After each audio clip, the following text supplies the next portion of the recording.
Hi everyone, my name is Moe and welcome to another episode of Income Investors. Today with me is John Whitefoot. As always, I've warned about this. Understand that anything that you hear in this video is for information and educational purposes only. Investing comes with risk. No matter how safe it sounds, there are risks involved. To read more about it, please read the description below. Category killers. These are retailers that specialize in giving shoppers access to everything under one roof. Companies like Staples, Toys R Us, Blockbuster, and Bed Bath and Beyond. They're all category killers, but the sad part is they're disappearing. And there could be a good reason for it too. For example, you could just go on Amazon and buy everything with one or two clicks and you're done. And Amazon has done a great job at, taking these, big category killers out. Today, we're going to be talking about big five sporting goods. You could call them a category killer, but there's a little bit more to it than that.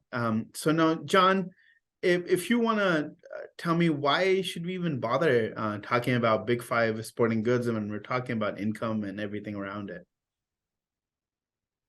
Yeah, it's like a minor sort of category killer. It's not quite as a behemoth, like Dick's Sporting Goods and places like that, but it specializes in one thing, and that's sporting goods.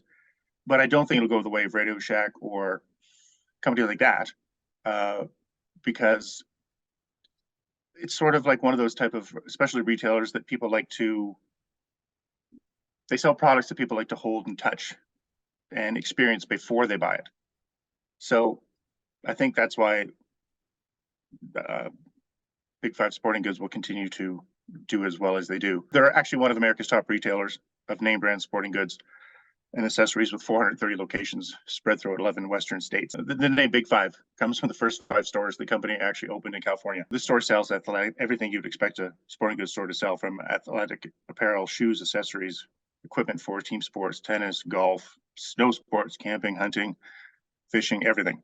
They also sell their own name branded products under the trademarks Golden Bear, which makes sense, California, Harsh, Pacifica, and Rugged Exposure. John, now this is all great, but let me raise a point that I think you can talk about this as well. Right now, first of all, investors don't like anything that has anything to do with discretionary investing, discretionary spending. And it makes sense too, because every indicator of consumer sentiment or any survey that you follow, they're pretty clear that consumers are not in a good shape and their sentiment is not that great. So how is Big Five doing? Yeah, in light of weak discretionary spending, in the words of company chairman, president, CEO Stephen Miller, 2022 was a dynamic year. So despite economic headwinds, it produced a solid year of earnings, which was benefited from disciplined inventory management and gross profit growth. So it ended 2022 in a solid financial position with a strong debt-free balance sheet supported by healthy investor positions.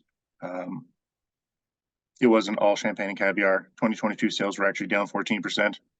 Net income came in at 26.1 million, or 118 per share, and that's down from 2021 record of $4.50 per share. Again, it still ended 2022 with no borrowing under its credit facility and a cash balance of approximately 25.6 million.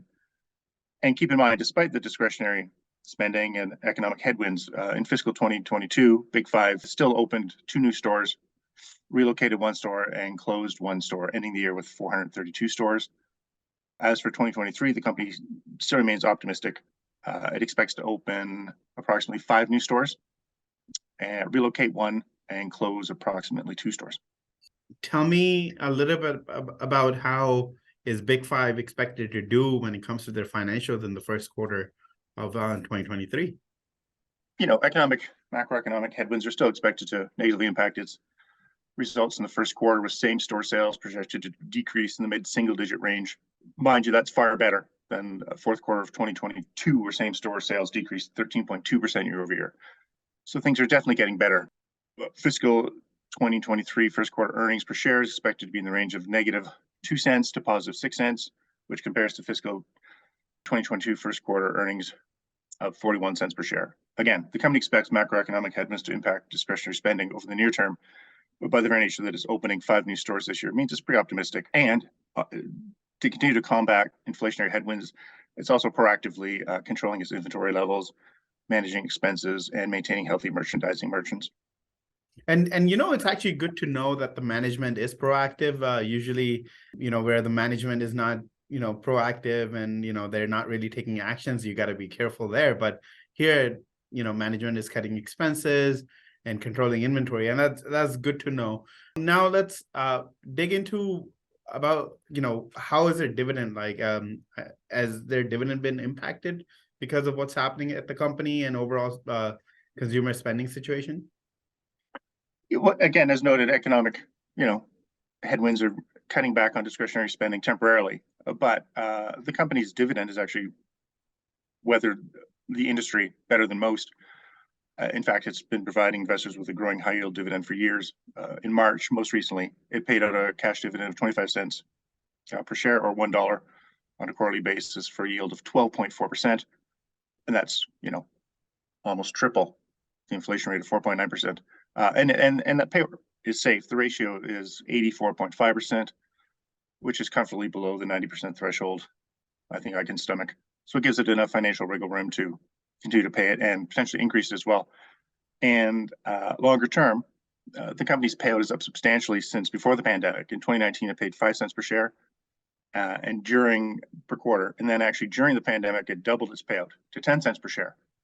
And then fast forward to 2021, it raised its quarterly payout 3 times, from 15 cents to 25 cents per share. On top of that, Big Five also declared 2 $1 special dividends that year. So the company has done quite well throughout the pandemic. It's just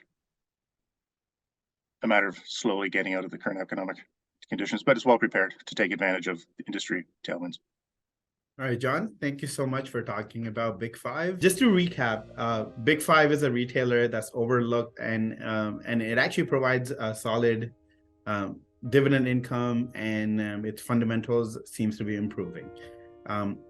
Again, thank you so much for watching us. And if you want to find out more ideas that John writes about on regular basis, you could head over to incomeinvestors.com. And please don't forget to subscribe to our channel and like this video.